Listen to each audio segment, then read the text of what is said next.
അംബേദ്കറെ അമിത്ഷാ അവഹേളിച്ചു എന്നാരോപിച്ച് പാർലമെന്റിന്റെ ഇരുസഭകളിലും പ്രതിപക്ഷ പ്രതിഷേധം. ബഹളത്തെ തുടർന്ന് ലോക്സഭയും രാജ്യസഭയും 2 മണിവരെ നിർത്തിവെച്ചു. പാർലമെന്റിന് പുറത്ത് പ്രതിപക്ഷം അംബേദ്കറിന്റെ ചിത്രവുമായി പ്രതിഷേധിച്ചു. ബൽറാം നെടുങ്ങാടി ചേരുന്നുണ്ട് വിവരങ്ങളുമായി ഡൽഹിയിൽ നിന്ന്.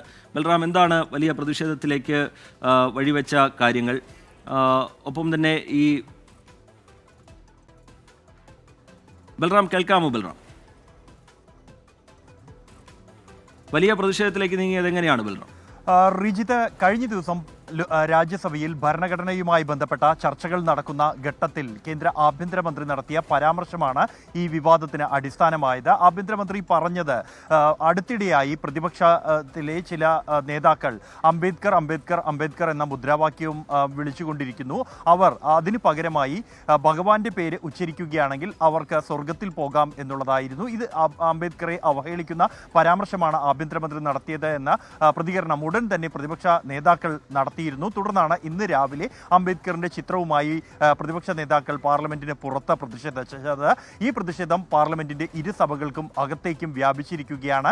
പാർലമെന്റിന്റെ ഇരുസഭകളിലും അംബേദ്കറിന്റെ ചിത്രവുമായി എത്തിയ പ്രതിപക്ഷ നേതാക്കൾ അംബേദ്കറിനെ ആഭ്യന്തരമന്ത്രി അമിത്ഷാ അവഹേളിച്ചു എന്നും ജയ് ഭീം എന്ന മുദ്രാവാക്യം മുഴക്കുകയുമായിരുന്നു. തുടർന്ന് സഭാ നടപടികൾ മുന്നോട്ട് കൊണ്ടുപോകാൻ കഴിയാത്ത സാഹചര്യമായി ലോക്സഭയിൽ കേന്ദ്ര നിയമമന്ത്രി അർജുൻ റാം മേഘ്വാൾ ഈ പ്രതിപക്ഷത്തിനോട് പ്രതികരണം നടത്തി. അദ്ദേഹം കോൺഗ്രസ് ആണ് അംബേദ്കറിനെ അവഹേളിച്ചത് എന്നും അംബേദ്കറിന്റെ ചിത്രം പാർലമെന്റിൽ വെക്കാൻ പോലും കോൺഗ്രസ് അനുവദിച്ചിട്ടില്ല എന്നതടക്കമുള്ള വിമർശനങ്ങൾ ഉന്നയിക്കുന്നതിനിടെ സഭ 2 മണി വരെ പിരിയുന്നതായി ലോക്സഭാ സ്പീക്കർ ഓം ബിർള അറിയിക്കുകയായിരുന്നു. രാജ്യസഭയിലും സമാനമായ ദൃശ്യങ്ങൾ തന്നെയാണ് ഉണ്ടായത്. പ്രതിപക്ഷം അതിശക്തമായി തന്നെ പ്രതിഷേധിച്ചു. തുടർന്ന് പാർലമെന്ററി കാര്യമന്ത്രി കിരൺ റിജിജുവാണ് പ്രതിപക്ഷത്തിനെതിരെ, പ്രത്യേകിച്ച് കോൺഗ്രസിനെതിരെ കടുത്ത വിമർശനങ്ങൾ ഉന്നയിച്ചത്.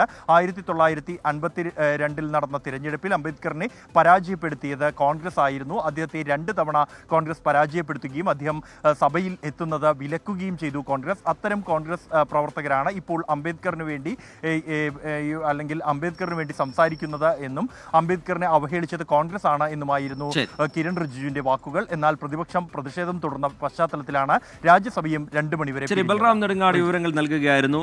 ലോക്സഭയും രാജ്യസഭയും പ്രതിപക്ഷ പ്രതിഷേധത്തെ തുടർന്ന് 2 മണിവരെ നിർത്തിവെച്ചിരിക്കുകയാണ്. ഒരു രാജ്യം ഒരു തെരഞ്ഞെടുപ്പുമായി ബന്ധപ്പെട്ട ബില്ല് JPCക്ക് വിടുന്നതിൽ പ്രമേയം ഇന്ന് അവതരിപ്പിക്കുമോ എന്നുള്ളതും വരും മണിക്കൂറിലെ ആകാംക്ഷ.